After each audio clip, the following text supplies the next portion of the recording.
Bom dia a todos, que a paz de nosso Senhor e Salvador Jesus Cristo esteja contigo, meu irmão e minha irmã. A mensagem de hoje tem como tema o Deus que atende os homens. E nós vamos abrir a palavra de Deus no livro de Josué, capítulo 10, e eu vou ler dos versículos 13 ao 14, que diz assim: E o sol se deteve e a lua parou, até que o povo se vingou dos seus inimigos. Não está isso escrito no livro de Jazar? O sol, pois, se deteve no meio do céu e não se apressou a pôr-se quase um dia inteiro. E não houve dia semelhante a esse, nem antes nem depois dele, atendendo o Senhor assim a voz de um homem, pois o Senhor pelejava por Israel. Neste capítulo 10 de Josué, vemos que o povo de Israel, sem aprovação divina, fizeram uma aliança com os gibeonitas. Na história de Israel, vemos algo que se repetiria tantas vezes com a igreja. Pessoas que dela se aproximam com o propósito de tirarem proveito da sua bênção e do seu caráter. Em Josué 10, lemos que um dos reis que habitavam no território de Canaã, ao tomar conhecimento das proezas que Deus estava realizando a favor do seu povo e da aliança feita com os gibeonitas, uniu-se a 4 outros reis e, então, estabeleceram um plano de destruir Gibeon. Com isso, somos introduzidos a mais uma batalha do povo de Israel na terra da promessa, no território de Canaã. Em Josué 9, lemos sobre a aliança que foi feita entre o povo de Israel e o povo de Gibeon, povo que fazia parte daqueles cuja destruição Deus havia ordenado. Povo que praticava o homossexualismo, que tinha relação sexual com animais e oferecia os filhos em sacrifício ao deus Moloque. A Bíblia diz que o povo de Israel fez uma aliança com os gibeonitas em nome do Senhor. Então, por causa do nome do Senhor, o povo de Israel viu-se moralmente obrigado a defender Gibeon. Mas veja as implicações e as consequências das alianças que fazemos. Então aqueles 5 reis se levantaram contra Gibeon. Os moradores da cidade clamaram que Josué os ajudasse. Nos versículos 10 e 11 do capítulo 10, vemos a profunda lealdade de Deus a Israel. Que maravilha servir a um Deus leal! Precisamos crer não apenas na existência de Deus, mas em um Deus pessoal, que ouve as nossas orações e que tem completo domínio sobre a criação e nos ama. A Bíblia ensina em Josué 10 que Deus ouve a oração do homem. Quem é esse que ouve a voz dos seres humanos? Como sabemos, Deus tem o universo sob o seu controle. É a primeira verdade teológica que encontramos em Josué 10.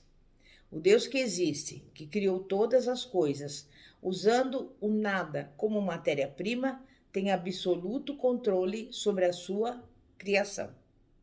O nosso Deus é soberano. Ele pode intervir e alterar até mesmo o curso dos astros, como ouviu a oração de Josué. Ele é a realidade última que está por trás de tudo e tudo veio à existência pelo poder da sua palavra. Então, o Deus que ouve a oração do homem é aquele que tem o universo inteiro sob o seu controle. Nos versículos 1 a 5 de Josué 10, vemos os adversários de Israel fazendo uma aliança para destruir um aliado de Israel, movidos, obviamente, pelo ódio ao povo de Deus. Movidos pelo medo a Israel, aqueles reis fizeram uma aliança para destruir um povo que, apesar dos seus pecados, estava sendo abençoado por haver sido escolhido por Deus. Que maravilha é, apesar da dor inerente às batalhas da vida, saber que Deus está no controle. A trama daqueles reis deu oportunidade a uma nova revelação do caráter de Deus. Como termina esta história? termina com Josué dizendo para a lua e para o sol pararem e a sua oração sendo ouvida. Com isso, temos por toda a eternidade uma prova cabal dada por Deus do seu amor pelos seus pecadores, como você e eu. Será que você consegue ver que as lutas pelas quais passa estão inseridas no plano específico de Deus para a sua vida? Se não fosse a trama daqueles reis, talvez Josué jamais viesse a saber que Deus, por sua fidelidade, pode deter o curso dos astros em resposta à oração de um pecador. Em terceiro lugar, respondendo à pergunta: quem é o Deus que ouve a oração de um mortal? Podemos afirmar que ele é o Deus que peleja pelo seu povo. Josué 10:11 diz que sucedeu que, fugindo eles de diante de Israel, a descida de Bet-Aron, fez o Senhor cair do céu sobre eles grandes pedras até a Zeca e morreram. Mais foram os que morreram pela chuva de pedra do que os mortos à espada pelos filhos de Israel. O versículo 14 afirma claramente: porque Deus pelejava pelo seu povo. O Deus que ouve o seu povo é capaz de comprar as brigas do seu povo também. Pense nisso. Deus peleja por você. Os métodos de Deus para defender os seus eleitos são os mais variados. Ele pode capacitar o seu povo de um modo surpreendente, fazendo com que esse supere as próprias limitações e, assim, o adversário não o possa derrotar. Então, nós vemos que Deus peleja por nós, quando a nossa causa é justa, e aqueles que se opõem aos intentos da igreja se opõem aos planos de Deus. Deus peleja por nós quando reconhecemos a nossa dependência dele. Deus peleja por nós quando nos vê inferiorizados perante o adversário, que dispõe de mais recursos do que nós. Deus peleja por nós quando erguemos a voz aos céus. Então, por que Deus peleja por nós? Pela sua fidelidade divina, que encontramos ao longo de todo o livro de Josué. O Salmo 94:14 diz: pois o Senhor não há de rejeitar o seu povo, nem desamparar a sua herança. Deus também encoraja os seus amados. Ele sabe que tendemos ao medo e ao desânimo, e por isso somos carentes dos seus constantes encorajamentos. Ele se aproxima dos seus servos e diz: coragem, Deus quer consolar você também. O povo de Israel estava sofrendo as consequências do seu pecado. Deus havia dito à nação para não fazer aliança com nenhum povo da terra de Canaã. A gênese daquele combate foram o que a Bíblia relata em Josué 9:14. Não pediram conselho ao Senhor. Mas a misericórdia de Deus é o que move aqueles que não podem fazer nada por si mesmos. O que torna a misericórdia mais bela aos nossos olhos é o seu caráter imerecido. Deus é tão misericordioso que pode até mesmo fazer com que, de alguma maneira, os efeitos do pecado deem ensejo a uma bênção gloriosa. Assim que Josué recebeu as más novas dos gibeonitas, tratou de se preparar imediatamente para a guerra. Está escrito, Josué 10:7. Então subiu Josué de Gilgal, ele e toda a gente de guerra com ele, todos os valentes. A Bíblia não registra nenhuma lamúria, nenhuma dúvida, nem mesmo nenhuma surpresa por parte de Josué. Aparentemente, as batalhas iniciais já o haviam preparado para o que enfrentaria em Canaã. O cristão é alguém assim, que deve viver em guarda. Embora não seja recomendável viver sempre esperando o pior, tampouco é recomendável tirar a armadura a fim de vestir um pijama.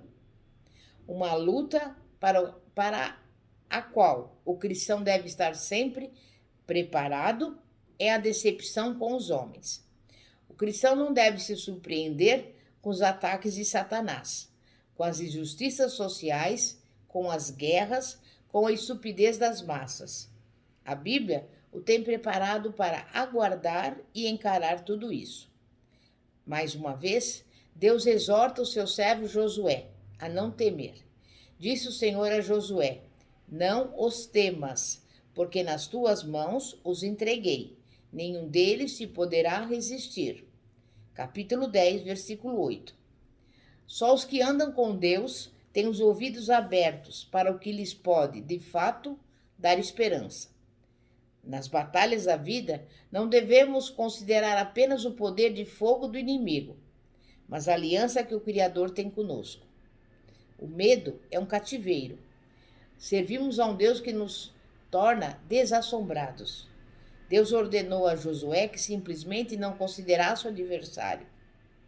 A fé tem a característica de nos ajudar a ver o nosso problema na perspectiva correta e não hiperdimensioná-lo. Sendo assim, ninguém está mais fadado a viver com medo do que aquele que não ouve a voz de Deus. Não há fé sem a palavra de Deus. Portanto, quem não lê a Bíblia sai perdendo. Você jamais vencerá o medo enquanto não aplicar a verdade bíblica aos fatos práticos da vida.